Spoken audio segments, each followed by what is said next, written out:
יכול לדבר. אגם בלאד. הנה. בואו אליי חבר'ה. יש להם רפסודה ויש להם משהו שעוצר את הרפסודה מלברוח לדבר.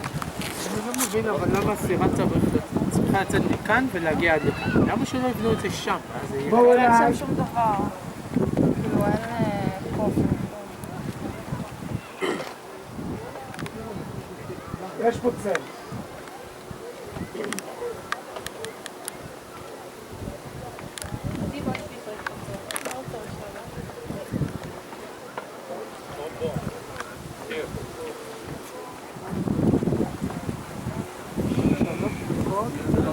טוב, פה אנחנו רואים גם בלי להתכופף, רואים את האי החמוד הזה, שגם תיכנסו בערים שלכם, אצל סוכני התיירות שלכם, תמיד תראו את